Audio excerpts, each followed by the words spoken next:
प्रिय दर्शकों, आज मैं बतलाऊंगा कि तीज व्रत में पूजन कैसे करें, तीज व्रत का महत्व क्या है और तीज व्रत में नियम क्या होते हैं। वीडियो को अंत तक देखें और चैनल को सब्सक्राइब करें, बेल आइकन को प्रेस करें।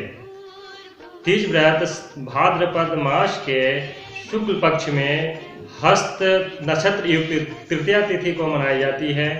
इस तिथि को बहुत ही महत्व है, विशेष महत्व है इस तिथि को। इस हस्त नक्षत्र युक्त तिथि को सभी लोग नहीं जानते हैं क्योंकि ये क्यों किया जाता है। कारण इसका ये है कि माँ पार्वती जी जब भगवान शंकर को पाने के लिए यह व्रत निर्जल होकर के यानी बिना जल का यह व्रत किया था, 24 घंटा उपवास रह कर की थी। तो उसके बाद भगवान शंकर प्रसन्न हुए थे और उसको वो फिर अपना वर दे करके अंतर्ध्यान हुए थे कि मैं आपका पति के रूप में आपको मैं प्राप्त होऊंगा, पति के रूप में प्राप्त होऊंगा। तो इस हस्त नक्षत्र युक्त तृतीया तिथि को बहुत बड़ी महत्व है। यह व्रत सौभाग्यवती स्त्री लोग करती हैं और यह अखंड सौभाग्य के लिए किया जाता है। यह बहुत ही विशेष महत्व है इसका।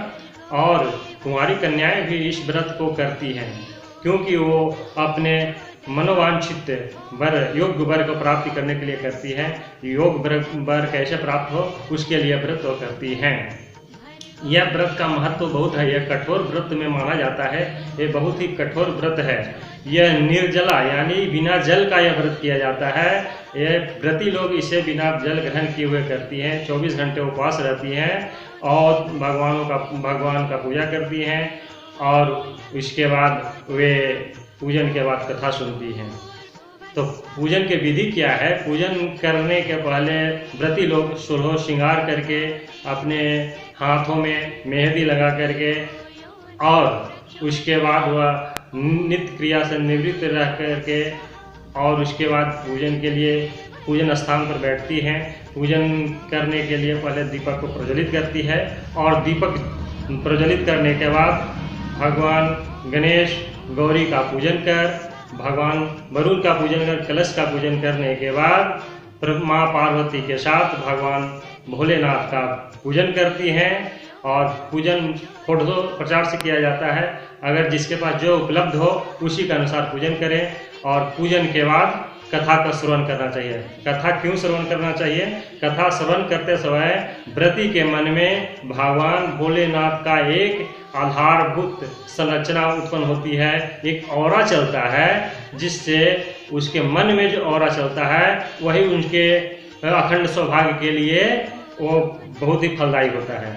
इसलिए व्रत करने के बाद, पूजन करने के बाद यह कथा अवश्य सुने।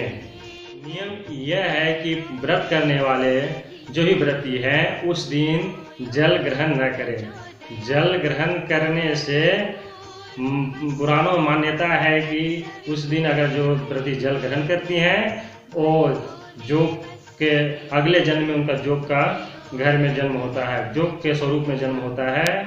उस दिन रात्रि में सोना भी नहीं चाहिए, गीत आदि गान करना चाहिए, गीत आदि करना चाहिए और रात्रि में सोना नहीं चाहिए। सोने से मान्यता है कि वे अजगर घर में अगले जन्म में जन्म लेती हैं। फल भी नहीं खाना चाहिए। फल क्यों नहीं खाना चाहिए? कि इसका भी मान्यता है कि वो अगले जन्म में बंदर के घर में जन्म लेती है, बंदर के स्वरूप में जन्म लेती है। और मीठा आहार भी ग्रहण नहीं करना चाहिए क्योंकि मीठा आहार ग्रहण से चिट्टी घर में जन्म होती है, चिट्टी का स्वरूप होता है। और सब कुछ अगर भक्षण करती है तो मक्खी के स्वरूप में जन्म होती है, ऐसा पुराण में मान्यता है। भविष्य पुराण में इसका वर्णन भी है। तो नियम के अनुसार व्रत करें, पूजन करें और कथा श्रवण करें। अगर किसी को बहुत ही परेशानी हो, बहुत ही अगर वो विकट परिस्थिति आ जाए कि वो जल ग्रहण किए बिना नहीं रह सकती है, तो उसको चौपाए के रूप में यानी 4 पैर बना करके उसको चौपाए के रूप में जल ग्रहण करना चाहिए। क्योंकि मनुष्य को यह पाप लगता है, मनुष्य को यह दोष लगता है, लेकिन चौपाया यानी कि पशु रूप में जो हो जाए उसको यह दोष नहीं लगता है। तो जिसे अगर बिना जल का वह नहीं रह सकती है, किसी कारण से जल से के बिना नहीं रह सकती है, तो चौपाया के रूप में जल ग्रहण करें। व्रती व्रत नहीं कर पा रही है, व्रत करने में उसको कोई बहुत परेशानियां हैं, बीमार है, तो उसके बदले में उसका पति उसके लिए व्रत करे। क्योंकि एक पति पत्नी दोनों एक दूसरे के पूरक होते हैं। तो अगर जो काम पत्नी नहीं कर रही है वो पति करे, और जो पति अगर नहीं कर पा रहे हैं वो पत्नी करे। हरितालिका त्रिज व्रत के नाम से जाना जाता है, तो इसको वे व्रती करे, और अगर नहीं करने में सक्षम है तो उनके पति वे व्रत पूर्ण करें। और जो एक बार ये व्रत कर लेता है उसको आजीवन व्रत करना चाहिए, बीच में व्रत को भंग नहीं करना चाहिए। और व्रत करने के बाद अगर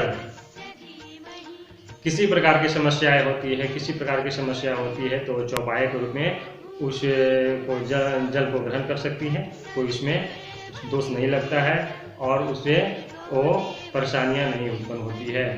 वो प्रथम बार जो स्त्री सौभाग्यवती स्त्री कर रही है, प्रथम बार कर रही है, अगर वो अशुद्ध अवस्था में है तो इस व्रत को नहीं करना चाहिए, क्योंकि इससे उसको दोष लगता है। तो प्रथम बार जो शुरुआत कर रही है जो स्त्री, उसको यह व्रत नहीं करना चाहिए। और जो पहले व्रत कर चुकी है और जो इस व्रत के समय अशुद्ध है तो वह व्रत कर सकती है, पूजन नहीं करना चाहिए, इस समय पूजन वो न करे। तो ये नियम है, और नियम के बाद कथा श्रवण भी करना चाहिए, ये इसका बहुत विशेष महत्व है। उसके बाद उसके दूसरे दिन, रात्रि के बाद दूसरे दिन 24 घंटे का जब व्रत पूर्ण हो जाए तो शुभ सूर्योदय के समय स्नान करके और भगवान और माता पार्वती का पूजन करना चाहिए। पूजन के बाद उनको विसर्जन कर पारण करना चाहिए। तो आज बस विधि और पूजन की विधि में और नियम में बस इतना ही। जय श्री कृष्ण।